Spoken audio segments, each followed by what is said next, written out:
Hello, top of the evening, everybody. Welcome to another episode of the Mizzy Show. I'm Mike, your hostess with the mostest. So let's get into this. Excuse that. So apparently there was a huge human trafficking lawsuit that was filed against a whole bunch of mainstream hotels. All of these are under like a big umbrella of like the Wyndham, but I guess it's the Hilton, Wyndham, Days Inn, Super 8, Best West, Red Lion, Marriott, Choice Hotels, Extended Stay, La Quinta. It's a lot of them. They're all on a big lawsuit, a one major lawsuit. Okay, so there was this situation, right, that led. There's two big situations that started to get a little bit more traction, right? But prior to this, it was just like here and there. After these two situations happened, it got big news. So there was a couple, right? A man and a woman. I'm not sure what state it was, but they were at it was a Hilton, right?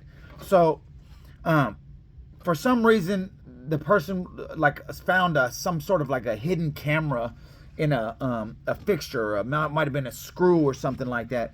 So they find a hidden camera in the screw or the fixture or whatever. Then they're like, what the hell? So they start looking around and find like a couple of these. They're like, bro, this is weird. This ain't right. Like they're which is, by the way, is smart. Scan the room. I remember when I was young in Seattle, we had a hotel, forget the name of it. It's in the North End. And they always used to say they had two-way mirrors at this hotel.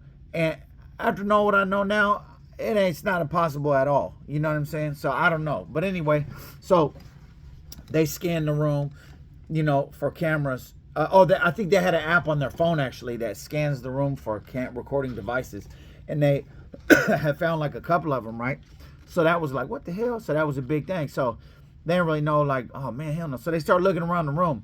I want to say he slid the bed or moved something over where it looked like the carpet was a little not so in place, you know, or looked like it had been tampered. He pulls it back where the floor is. There was an area that had either been molded out or cut out. I don't know. I didn't see it myself, and there was a piece of wood, like similar to your attic or like like on a hidden little compartment. You pull the rug and there's the wood frame, and then there's a piece of wood you can lift up.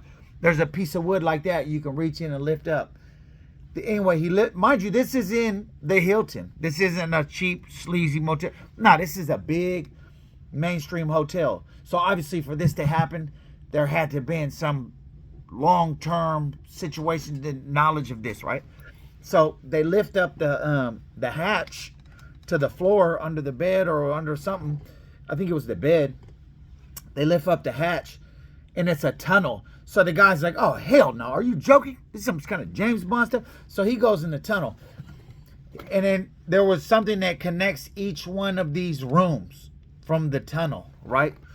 So when something connects each one of these rooms, he goes and looks, and he's baffled or whatever. I think she sent him down there, if I'm not mistaken.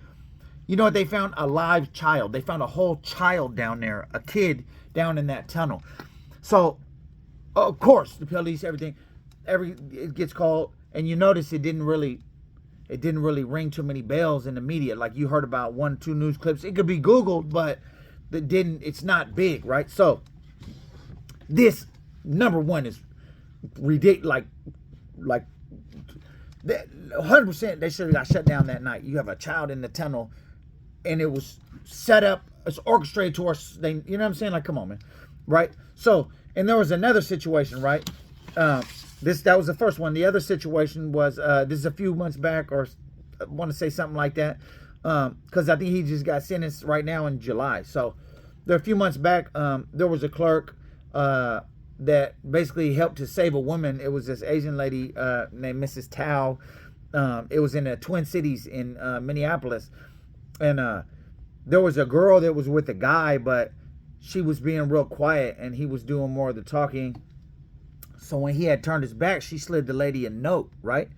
So at first she thought it was a piece of trash. She was just gonna throw it away. Then something like, nah, let me look at it. Something tells me, like, you know what I'm saying, that this is something, you know, let me review this, right? Bismillah. So she looked at it. It's a note. It said something like along the lines of like, I don't have my phone, my keys, my ID, nothing. This guy's holding me against my will. He's human trafficking me, blah, blah, blah, blah, blah. She called the police immediately. He ended up getting tangled up. It's a 27-year-old guy named Larry Kona. And now he only got sentenced to 3.5 years, which is ridiculous, right? You're doing this. Why? So, let me say in this, that doesn't sound like no pimp. Like, pimping is not a game. It's a game of choice, not force, right?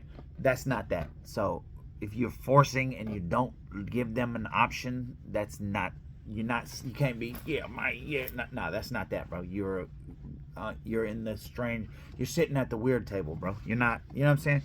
So anyway, those two situations happened and started gaining a little media attraction. And there was an attorney by the name of Stephen Babin, who he's the one that filed this lawsuit. They're being sued with all these different hotels on this list. So prior to this lawsuit being filed, him alone, his law firm alone, filed 40 individual human trafficking lawsuits. 40. In Ohio alone, right? In Columbus, Ohio. 40 lawsuits, right? So being that it's 40, and that's just his law firm. That's just his law firm. That's no one else's law firm. So imagine how many lawyers in the state of Ohio, right?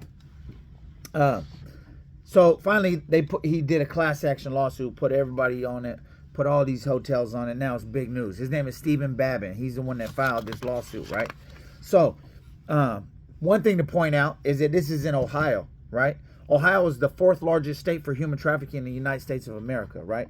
That's big.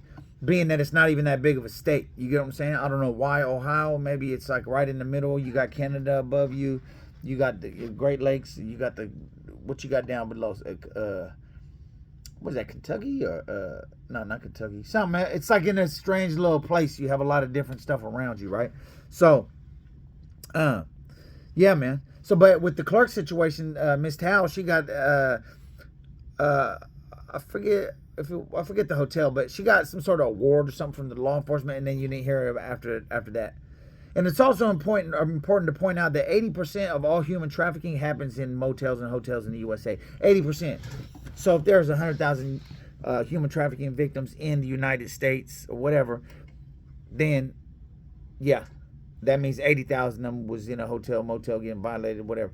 Now, I will say this, right? Before we get, I don't want it to misconstrue anything. When you go outside and you go on a stroll, or you go online to these websites and you see all these, a great majority of them are doing that and have been doing that and would do that with or without a maestro, with or without a puppeteer, with or without someone who is guiding them to do it. So let's not say like, oh, this is like this person's human trafficking. No. Every 9, 10, man, 10, I guarantee, bro. Go to your local, whatever city, state you in. Go to your local stroll. If assuming it's like a big city and there's a stroll where they be at, go to your local stroll. If you in LA, go to Fig. If you in if you in San Diego, go to, you know what I'm saying, well, Elkhorn Boulevard dead now, but you know what I'm saying, if you in Esco, go to Quince. If you wherever, right? Pull up on any hoe, just be like, look, I just want to ask you a question. If you were to ask her the truth, just tell me the truth, how long you been doing it? She gonna tell you way longer than she been who she's with. So it's not always about that in particular. But when you're talking about something like these children, kids found in the tunnel, that's not cool, bro. They need to answer for that. You get what I'm saying? So this is deep, man. We'll see where it goes. You feel me? I guarantee you this. I guarantee you something's gonna come out of this. I guarantee you something will come out of this. That's something to really think about, man. So I don't know what you guys think, but I know for sure, Joe, for sure, something's gonna come out of this. I'm telling you. I'm trying to tell you. So anyway, yeah, man. Let me know what happens. Let me know what you think before we get any further. Hit that comment. If you haven't already, please subscribe, like, and comment. Salute. Y'all have a good one. I'm out.